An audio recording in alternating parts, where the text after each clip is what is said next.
रहता है, एक होता है इतना बड़ा रहेगा है ना, लेकिन पतला रहता है, एक रहता है इतना बड़ा, उसको मेरे उधर भंटा बोलते हैं। आप लोग क्या बोलते हैं? उन्हें बोलते हैं भंटा, जिसमें इतना निकल जाता है, उसमें से एकदम निकालिएगा माल, इतना निकल जाएगा, घर घर का चोखा हो जाएगा। लड़कियां कहता रहता है। ये फरमाइश है बैगन वाला। आप लोग बैगन खाते हैं कि नहीं? कितना लोग? गोलका कितना लोग को पसंद है? गोलका गोलका आप खाते हैं? नहीं लमका खाते? बाप रे। नरमुंडा तो टमाटर खाता है लाल लाल। ये कहीं ना कि आप बैगन नहीं खाते, बैगन खाइएगा तो सब लाल हो जाएगा। अच्छा वाह। बहुत फायदा है, लेकिन उसको क्या होता है ना कि मतलब अपने अनुसार खाइए, ज्यादा भी मत खानी कि हवट पैदा हो जाए, हिसाब से खाइए। लड़कियां कहता रही कि नया नया बन के आइला व्यापारी, गावे हमरा बेचता र तू तरकारी, आ जवन बाबे पसंद तना तन लेहेला, आया बाया जान बाया गन लेहेला,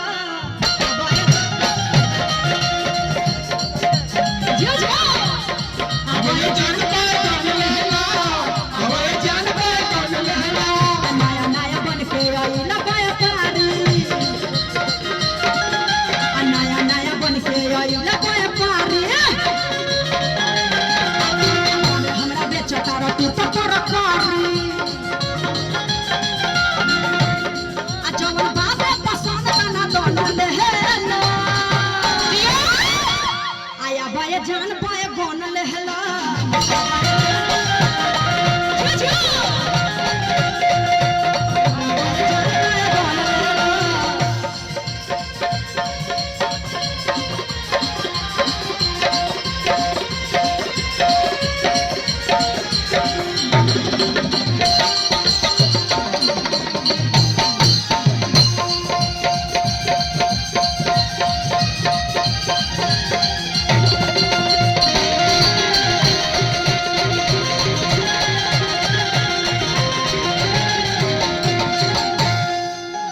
लड़कियां कहतारी कि हम बैगन ना खाइला।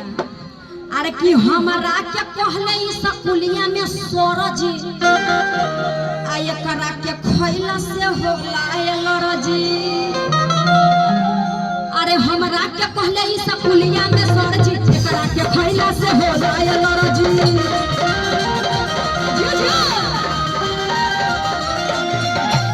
आ जवन बाबे पसंद तना दोन लेहेला, आया बाया जान बाया गन लेहेला, बाया जान बाया गन लेहेला,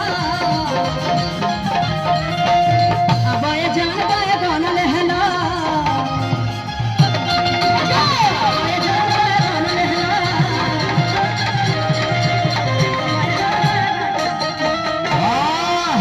एक गाने का और फरमाइश है, बोलो बरत रहे हो, बरत रहे हो, असैया चोचवा लगा के प्यार करत रहे हो। देखिए सब याद है। भीरी तोहरा गइले, आ बोलब बरत रहे हो, आ बोलब बरत रहे हो, असैया चोचवा लगा के प्यार करत रहे हो। अरे के पहली रात पियावा जब भीरी तोहरा गइले, अरे की गइले, आ हम के बताब रात का गइले।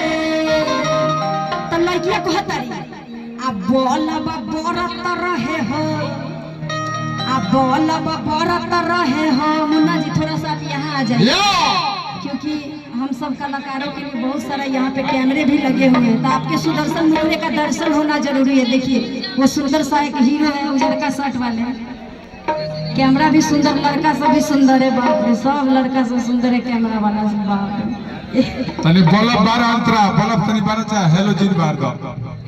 आपका बल्ब बुता चुका है, पीछे ही रखिए।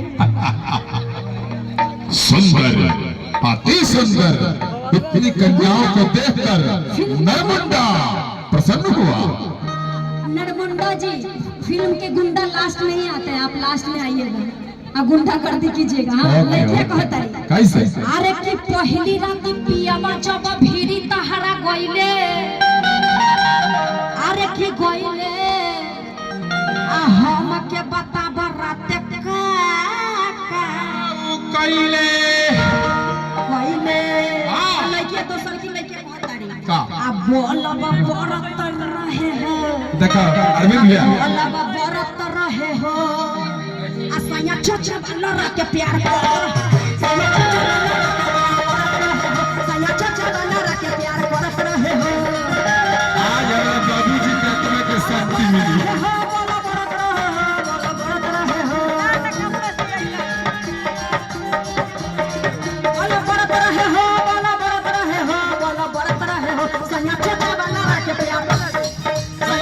ये सरपंच साहब ये हो सरपंच साहब से गर्दन उड़ाए जो हमारे से या! क्या बात है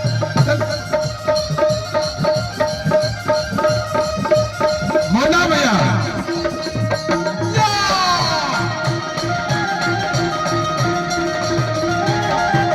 आगे का लाइन भी बता दे आगे के लाइन है सखी कहतारी बरत रहे हो सैया चोचवा लड़ा के प्यार करत है समझिए गए आगे का बात पूछ आगे क्या है आगे अरे कि कैसे कैसे खेला तू पलंगिया पर खेललू अरे कि खेललू ओहो आ क्या सरपंच है? चुम्मा तू बलमुआ के दिहलू अरे कि देखिए आप इनका पर्सनालिटी से इनका मैच कर रहा है हाँ सब मुन्ना भैया के साली है लोग बोल रहे कि आपसे मिल रहा है सही बात है सरपंच साहब के आइए बरुआ जी कोई दिक्कत नहीं है हाँ अरे कि कैसे कैसे खेला तू पलंगिया पर खेललू अरे कि खेललू आ कई बार चुमा तू बलमुआ के दिहलू आ पलंग हिलत रहे हो पलंग हिलत रहे हो बोलो हिले रहे हो पलंग हिलत रहे हो पलंग हिलत रहे हो कबो ऊपर कबो नीचे सैया चाचा वाला रखे प्यार सैया चाचा वाला रखे ये जियो जल्दी जल्दी हाँ आगे का बात हो गया बस बस हाँ आप लोग मंच खाली कर दीजिए सभी नौजवान साथी हमारे भाई ये सब मेरे बेटे आशीर्वाद खुश रहो।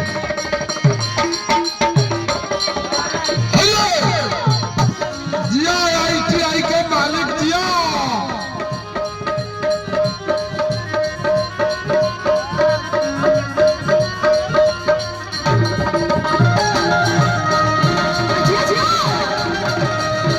आगे के लाइन बा अरे की भोरे वाला बात तनी हमके बताबा गुड्डू भैया कहाँ गए गुड्डू भैया आहाय अंतर सहेली से आहाय मुन्ना तिवारी से जान तू छुपाबा अरे की भोरे वाला बात तनी हमके बताबा आ मुन्ना तिवारी से जान तू